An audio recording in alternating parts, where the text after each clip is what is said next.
bonsoir, conversation entre deux portes. Aujourd'hui, nous recevons Renatou Loutou, architecte installé à Niamey, architecte urbaniste. Comment ça va, chère consoeur? Ça va, merci. Et vous-même? Ben, ça va très bien et on est très heureux de parler de Maradi. Mais avant ça, est-ce que tu peux nous parler un peu de ta pratique au Niger? Sur quel type de projet, quelle est ta pratique depuis quelques décennies maintenant au Niger en introduction de notre conversation? Oui, donc je suis diplômé de l'école inter-État d'architecture et d'urbanisme de Lomé, l'EAMU, promotion 85. Et j'avais servi au ministère de l'urbanisme jusqu'en 88, où je suis partie, j'ai créé un cabinet d'architecture. Et depuis, donc, je travaille sur des projets principalement des marchés publics. Oui. Je fais des hôpitaux, des écoles, des marchés et des immeubles aussi, des sociétés d'État comme la SONIDEP, l'immeuble, le siège de la SONIDEP, etc. D'accord, ok. C'est ce qu'on a fait et qu'on continue de faire, Oui. bien que maintenant, nous sommes plus orientés vers la recherche. D'accord. Voilà, parce que je me dis qu'à un moment donné de l'exercice, c'est bien de réviser ce qu'on a fait et d'écrire ce Oui. qui peut être redressé par rapport à la pratique et surtout l'adaptation de certaines normes qui, à mon sens, ne correspondent pas au vécu de l'Africain. D'accord, oui, très bien, ok. Voilà. Donc, Ouais. je ne veux pas m'étendre là-dessus parce que Mais quand je oui, vois les simples maisons, elles sont. On fait des villas européennes alors oui, que l'Afrique, c'est pas l'Europe. oui. Les gens arrivent quand ils veulent, sans prévenir, et les gens ne sont pas allés chez eux parce que c'est pas agencé comme la tradition africaine où il y a toujours un vestibule. Oui, L'étranger ne tombe pas sur les gens comme ça. comme Voilà. ça, oui, oui, Bon, oui, bref. merci. D'accord, Ça, c'est d'accord. un autre chapitre. Non, non, mais c'est très intéressant cette introduction de dire que comment, au bout d'un certain nombre d'années de pratique, on peut en tirer des leçons sur sa pratique. Et aussi pour pouvoir l'améliorer et en même temps transmettre. Mais moi, j'ai une question. Alors, on va parler de Maradi. Mais Maradi au Niger, en général, en dehors du Niger, on connaît pas beaucoup Maradi. On connaît Niamey, la capitale, bien sûr. On connaît Agadez pour la mosquée, aussi pour la question, parce que c'est le désert, c'est un site touristique reconnu mondialement. On connaît les sites industriels miniers, Arlit et tout ça, mais Maradi qui est quand même la deuxième ville et le poumon économique, le grenier du pays, on ne connaît pas beaucoup. Alors, qu'est-ce que tu peux nous dire sur l'identité de Maradi? Qu'est-ce que c'est que Maradi pour les habitants du Niger, pour les Nigériens, pour les gens de la sous-région même? Qu'est-ce que c'est que Maradi? D'accord. D'abord, je vous dis mes liens avec Maradi. Je suis originaire de Maradi. Oui, Et mon père y est né. Moi, j'ai vécu jusqu'à l'âge de 13 ans où j'ai dû rejoindre mon père en poste d'ambassadeur. Donc, j'ai fait toute mon école primaire à Maradi et j'allais matin, midi et soir à pied dans les quartiers de Maradi. oui, Donc, je connais bien Maradi. En plus, je pense que pour les Nigériens, tout le monde connaît Maradi.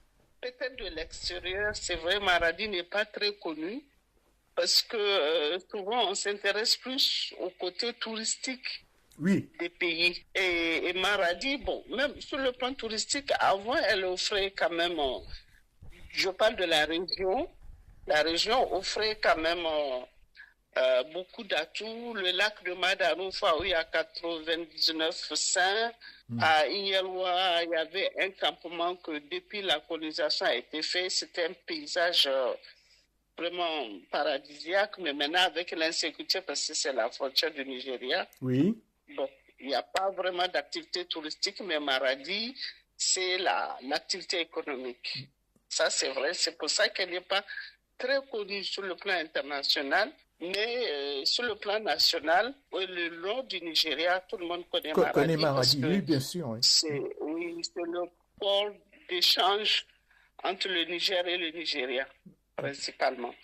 Parce que Maradi est situé, disons, au centre du sud du Niger, Oui. à la frontière du Nigeria. Et actuellement, il y a même un chemin de fer qui est en train de se faire entre Kano et Maradi. D'accord. Donc, oui, Tellement oui. que les échanges commerciaux sont Commerciaux, importants. ouais, on comprend donc Voilà. l'importance de cette ville. Alors, quels sont les enjeux, pour toi, quels sont les enjeux en tant qu'architecte et urbaniste, quels sont les enjeux aujourd'hui de la ville de Maradi en termes de développement urbain, en termes de croissance urbaine, question de changement climatique, la démographie, voilà. Maradi Oui. est comme toutes les villes africaines, en plus une ville économique, une capitale économique a ses pathologies. Et quels sont les enjeux aujourd'hui pour toi de cette capitale économique qui croît tous les jours parce que la population croît, parce que les raisons économiques, il y a une croissance économique frontalière. Donc voilà, quels sont ces enjeux pour toi? Oui, c'est vrai que donc la Maradi a une population de 400 000 habitants, le recensement de 2024, 400 000 habitants, la ville, hein. Oui, Parce que Maradi a la la région qui région, oui. s'appelle Maradi Mhm. et la ville qui est le chef-lieu de la De la région, région, oui. c'est Maradi, la capitale, donc la ville. Oui, Donc la ville, elle a quelques 400 000 habitants. En 2024, elle s'étend quelque chose de 86 km². oui, Donc, et la démographie, comme vous savez, la région de Maradi a le plus fort taux démographique du Niger. Et c'est vrai, ah oui, c'est que et Maradi bouge beaucoup, c'est une ville très dynamique. Je vous dis, moi, je vais souvent, là, mon dernier voyage date d'août, et Maradi, toujours Maradi, ça bouge. Malgré les sanctions économiques que le Niger a connues, oui, et tout, mais Maradi est resté Maradi. Et je vous disais en off tout à l'heure que la ville est en deuil actuellement oui, à cause d'un de incendie qui a l'incendie. ravagé la nuit de samedi à dimanche le marché central. Bon, maintenant, au point de vue évolution démographique, vous savez, Maradi a trois quartiers, hein, trois grands Mhm. quartiers. Et ces quartiers, il y a le noyau central, les Oui, quartiers de base que moi j'ai connu petite, tels que Bagala, Miandaka, Dangulbi, Makoyo.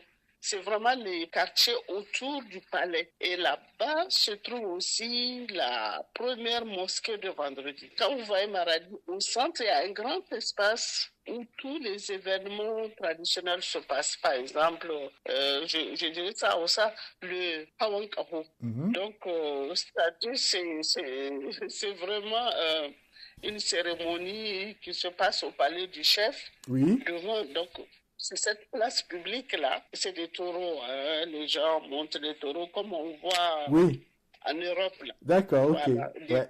qui sont lancés au taureau, il y a beaucoup de manifestations. Donc, cet espace, c'est un espace sacré.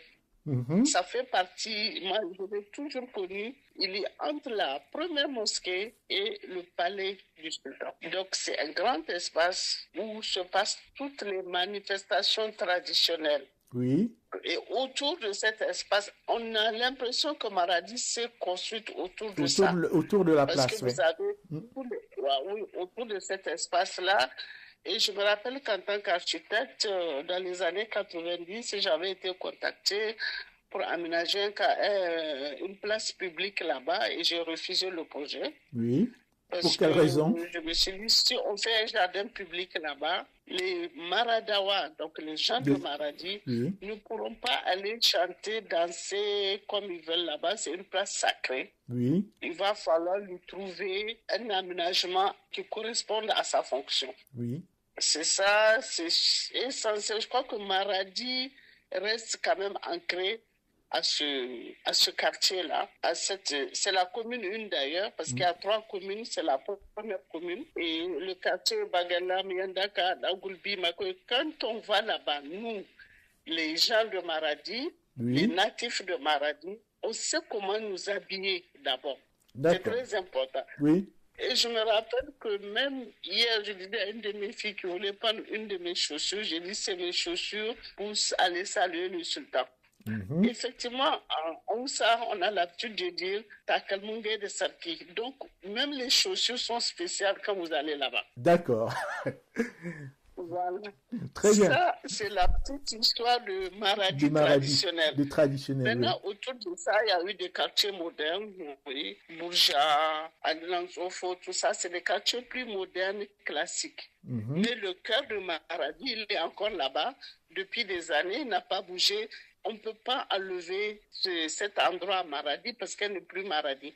Oui, oui, bien sûr. Donc, Voilà. mais à côté de ça, tu Donc, disais, oui, tu disais oui, tout oui, à l'heure j'écoute. que Maradi, il y a une croissance démographique très, très grande. Oui. Mais alors, comment on loge, comment ces gens-là habitent, comment la ville accueille-t-elle cette nouvelle population qui augmente de jour en jour? Est-ce qu'il y a, normalement, ça veut dire qu'on doit construire beaucoup de logements, des lieux d'activité, ou bien ceux qui existent sont surexploités. Qu'est-ce que ça donne Non, le en visage? fait, ça ne veut pas dire que tous les Maradiens restent à Maradi. Au Oui, Niger, nous sommes très nomades. Par exemple, moi, je n'habite plus à Maradi. oui, Déjà ça.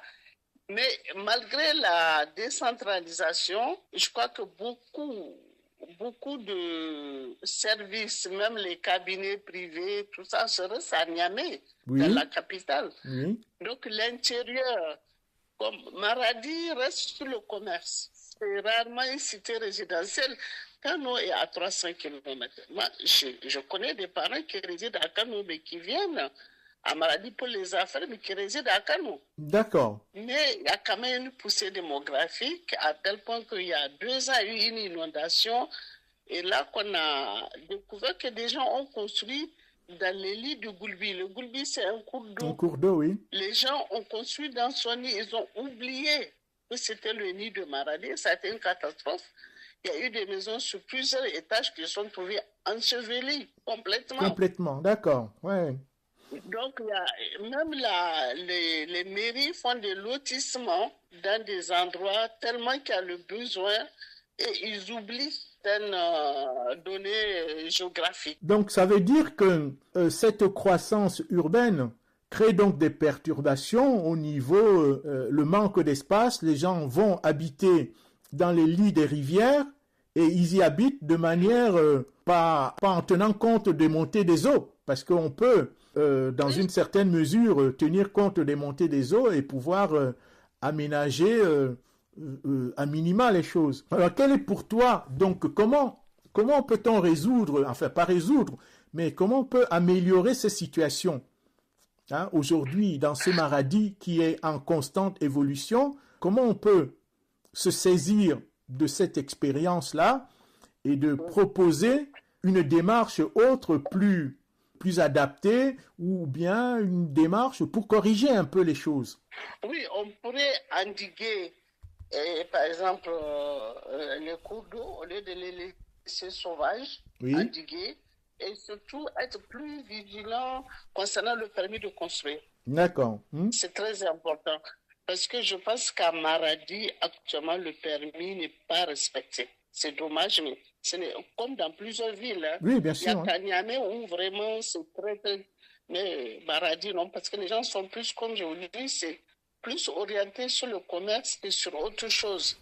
Et les gens ont encore la tradition de vivre en famille. Le noyau familial est encore là. Mhm. Vous allez trouver dans une concession le grand-père, la grand-mère, le père, la mère, les petits-enfants. Vous voyez, donc c'est toujours la maison familiale qui est étouffée. Vous voyez. Hmm. Donc je pense que même les cours d'eau, il va falloir les aménager pour qu'ils ne soient pas occupés par des habitations. Hmm. Il va falloir définir des zones de non-édificandi Oui, et interdire aux gens la construction. Parce que moi, quand j'ai vu ça, je me suis dit, bon, ces gens doivent être dédommagés par la personne qui a autorisé la la construction. construction, oui, bien sûr. Oui. Mais c'est des maisons qui ont été construites sans permis. Donc, c'est important d'indiquer qu'en Afrique, les cours d'eau sont sauvages. Oui, Quand je vois même à Niamey le fleuve Niger, je dis à chaque fois aux gens comparé à la Seine où il y a un mur. oui, ouais. Si la Seine n'était pas amurée, mais elle ne pouvait pas être dans Paris comme ça. Oui, bien sûr, oui. Hmm. Donc je pense qu'on doit oui, on doit être amené à faire des aménagements comme ça, endiguer nos cours d'eau, limiter leur expansion sauvage, Oui, définir des zones et que ces zones soient respectées. oui, oui, bien sûr. Parce que autour voilà, le Goulbi de Maradi, quand il arrive, moi, j'ai un jardin là-bas, pas loin du Goulbi, mais ça fait 2 ans, il est inaccessible. Le Goulbi est rentré, il est resté. Il a inondé les terres. Oui, et il y a beaucoup de champs comme ça. C'est que dommage, il y a eu une grande perte pour les cultures. Oui, c'est ça, les Les cultures gens ne vivrières. peuvent plus cultiver, voilà, parce que le Goulbi est là, il ne ressort pas. Mais alors, est-ce Voilà. que au niveau de cette contrainte, comment l'urbanisme, en fait, on voit bien que la croissance démographique est en train de modifier un peu le paysage et de contraindre les éléments de la nature d'une manière pas réglementée. Donc, c'est ce que tu proposes, c'est ce que tu disais tout à l'heure, là, au niveau de l'endiguement des cours d'eau, tout du moins dans la partie urbanisée. Mais oui, c'est un vaste programme. Mais moi, j'avais une autre. Je voulais revenir à ce que tu disais tout au début par rapport à l'usage des espaces publics. Tu as parlé de cette grande esplanade où il y a des jeux, ou qui est une esplanade un peu sacrée. Mais est-ce qu'en dehors de cette place-là, quels sont les autres espaces publics, les usages de l'espace public à Maradi? Est-ce qu'on a construit d'autres espaces sur lesquels la jeunesse peut se divertir le soir, s'asseoir sous un arbre, des bancs publics sur lesquels il y a une urbanité nouvelle qui se développe en dehors du cercle familial, puisqu'on est encore dans des logements, dans la cellule familiale au grand complet où toute la fratrie habite la même concession. Comment la ville, aujourd'hui, vit-elle avec ces deux choses? Une jeunesse qui a envie de liberté en ville et une famille qui vit toujours en ville, mais avec les idées de la concession et du village. Quel est l'espace public par rapport à ça? Où est la place de l'espace public? Oui, il y a beaucoup d'espaces publics qui sont créés spontanément dans les quartiers. Oui. Et en dehors de ça, il y a les arènes de jeux de lutte traditionnels. Oui. Ils sont très fréquentés. Comme vous savez, la lutte, c'est quand même un des sports favoris du Niger. Oui. Donc l'arène de lutte est en permanence occupée par des jeux de lutte. Et autour de ça, il y a les gens qui font le thé, tout l'accompagnement, les brochettes, le thé, les grillades, les restaurants traditionnels. Voilà. Il y a une certaine animation. Il y a le stade qui fait une animation parce que les jeunes profitent de ces sports-là pour en même temps se récréer. Voilà. Et en dehors de ça, il y a les placettes qui sont appelées traditionnellement les fadas. Où les jeunes se regroupent entre eux pour principalement boire du thé, faire le thé et discuter tard le soir ou le week-end. Et en dehors de ça, il faut voir quand même que la société à Maradi, aussi bien d'une manière générale au Niger, est très portée vers les célébrations des mariages, baptêmes. Donc, c'est des occasions de fête, disons, dans les maisons ou dans les espaces publics des quartiers. Des fois, quand c'est le week-end, je me rappelle, c'est les écoles qui sont réquisitionnées pour ces célébrations-là. D'accord. Qui tiennent lieu de place publique. Ok. Voilà. Donc, il y a ces usages, une espèce de chronotopie de l'espace, des espaces à Maradi, quoi. L'école, quand il n'y a pas école, ça devient un lieu de fête. Voilà. Ok. Ah, ben c'est très Exactement. bien. Oui, donc c'est une approche pas très bien. Ok. Donc, on est un peu vers la fin de notre conversation, là. Alors, si tu avais un sujet à évoquer que nous, on n'a pas évoqué tout de suite, là, qui te vient en idée comme conclusion de notre conversation, que pourrais-tu nous dire? Ce que je dirais, c'est qu'une ville comme Maradi doit être très, très soignée comme les autres villes pour qu'elle réponde au mieux à ses fonctions de capital économique et une ville dynamique avec une population très croissante. Je pense qu'on doit en tenir compte et anticiper son développement pour qu'il s'adapte aux nouvelles, à ces réalités.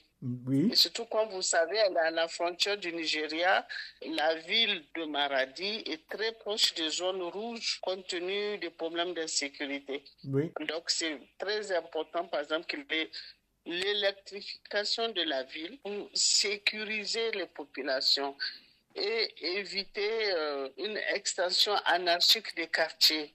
Au lieu de faire des grands parcellaires de 1000 mètres carrés, 600 mètres carrés, faisons plutôt des plus petits, 400, 200, pour permettre un bon assainissement de la ville Oui. et un bon éclairage de la ville pour sécuriser sur tous les plans, surtout sur le plan même pour l'assainissement, pour éviter le paludisme, par exemple, parce que souvent les quartiers sont faits, mais il n'y a pas de voie, il n'y a pas d'évacuation d'eau, Oui. il n'y a pas de caniveau, et ça met en danger la santé de la population. Et je vois, moi, je connaissais Maradi, mais chaque année, quand je retourne, je me perds dans les nouveaux quartiers. Ça s'étend Oui. à ne pas en finir. Et ça, c'est des lotissements fait par la mairie, mais qui ne tient pas compte que, j'ai toujours dit, l'habitat, ce n'est pas seulement les 4 murs et le toit. Il y a le reste, la voirie. Oui. Ça fait partie. Le transport, il faut en tenir compte. Actuellement, Maradi est plein de motos, comment on appelle ça, donc ce sont ces taxis-motos. Oui, les motos-taxis, oui. Voilà, c'est la pollution. La pollution, oui, bien sûr. Oui. Et ça se multiplie. Parce qu'on n'a pas pensé au transport en commun urbain. Je pense que tout ça, je dis, ça fait partie de l'habitat. Oui. Il faut accompagner les lotissements par la desserte des quartiers pour aller vers le centre-ville. Parce que le centre-ville ne bouge pas, il est là à sa place et c'est les quartiers périphériques qui doivent arriver à lui.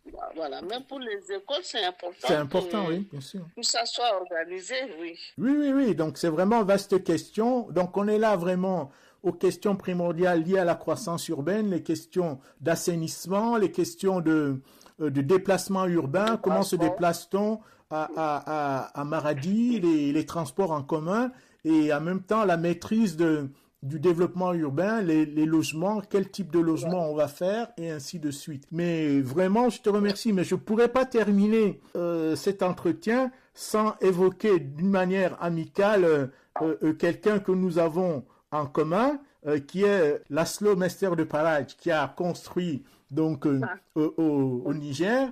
Et donc, est-ce que toi, à Niamey, comment vivent les bâtiments de Laszlo? Comme un témoignage, comme une espèce de lui dire bonjour à travers le fait de nous donner les nouvelles des bâtiments qu'il a construits au Nersol, le tribunal, la cour d'appel de Niamey et tout ça. Comment ces bâtiments vivent aujourd'hui? Bonjour, Mester. Oui, on a travaillé ensemble au ministère et actuellement, quand il quittait le Niger, il m'a apporté sa table de dessin. Elle est là dans mon cabinet. Ah, très bien. Pour ces bâtiments, j'ai eu une réunion ce matin à la cour d'appel, qui est un de ces bâtiments. Oui. J'ai travaillé toute la matinée dedans. D'accord. Voilà. Et maintenant, pour ce bâtiment que je connais bien, parce que je suis entre autres juge consulaire dans le cadre du secteur privé, je dirais que ces bâtiments vraiment vieillissent très bien. C'est l'entretien courant peut-être qui va manquer. Je ne vous parle que de peinture, sinon les bâtiments de la cour d'appel que je fréquente, que je connais, il tient très bien, il vieillit bien et il est très protecteur par rapport à la poussière. Comme vous savez, j'étais très grippée. J'étais vraiment bien protégée à cause des galeries qui sont faites par Mester et Impatio. C'est ce que je dirais sur le bâtiment de la cour d'appel que je connais bien, que je fréquente. J'étais ce matin jusqu'à midi. Ok. Merci d'avoir donc eu ce regard sur le bâtiment de Laszlo Mester de Paraj et je profite donc de ce moment pour lui adresser à travers cette conversation entre deux portes en direct de Maradi, lui adresser toute mon amitié aussi par rapport à ça. Et bonjour à Leslo et Corinne. Merci, c'était Conversation entre deux portes. Nous étions à Maradi au Niger avec Rihanna Touloutou, architecte et urbaniste. Merci, chère consoeur. Merci. Au revoir.